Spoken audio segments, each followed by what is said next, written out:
One of the most common questions I get is, what microscope should I buy for fecal light counting? A microscope is usually the biggest investment you'll make when getting started, so it's completely understandable to want to make the right choice. The good news is that you don't need an expensive research microscope. In this video, I'll show you exactly what features to look for and which ones you can skip. Hi, I'm Carly, and welcome back to Farmer Analytics. Today, we are diving into one of the most common questions I get, so let's jump into it. We want to obviously try to keep this as inexpensive as possible and try to save money where we can, but we also want that microscope to be useful and allow us to accomplish an accurate quality fecal light count.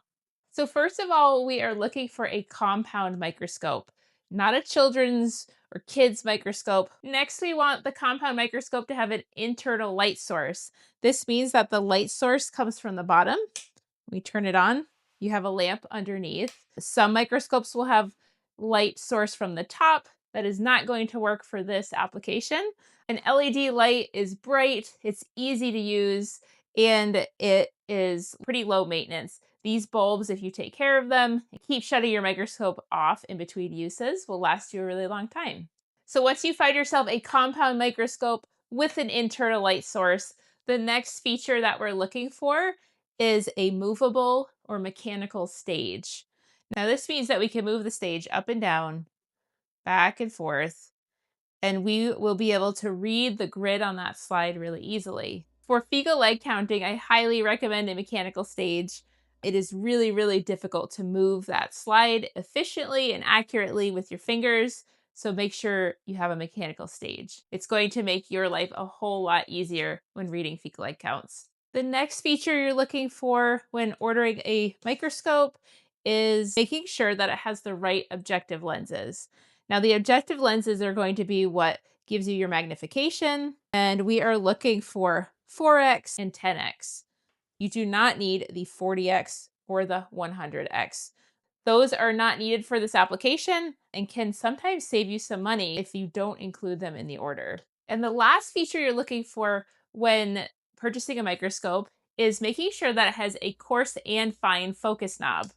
So you have a coarse knob here, a fine focus knob here, and these allow you to adjust where the slide is and come in and out of focus easily.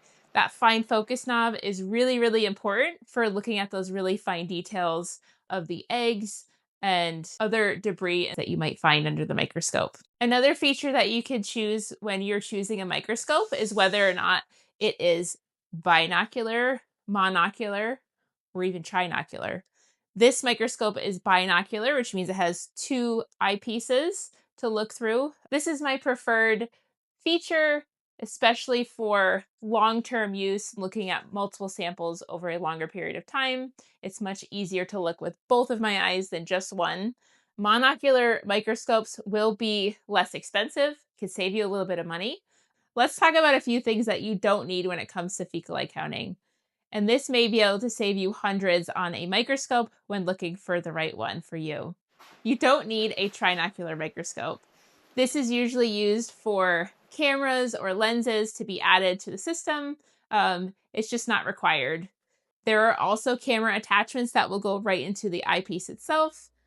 And there are also ways to just simply use your iPhone or your smartphone to take pictures through the eyepiece as well. If you haven't yet, check out my last video on how to use your phone to take pictures on the microscope.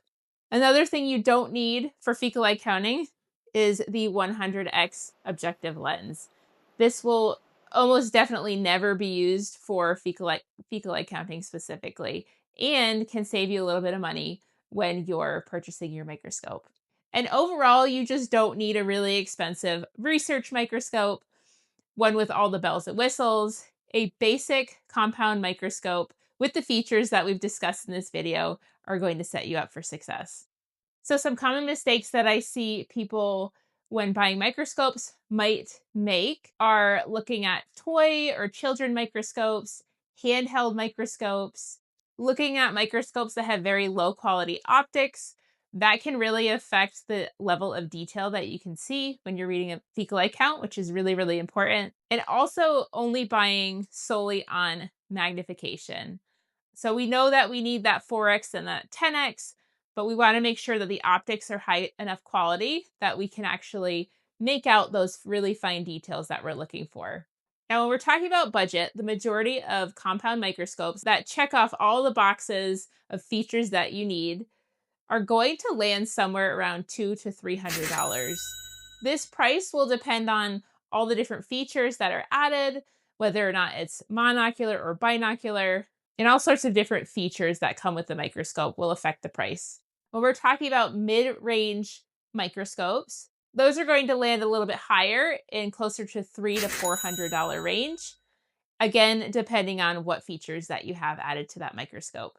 And then from there, microscopes just continue to get more and more expensive. Again, you don't need the more and more expensive versions, the premium research microscopes.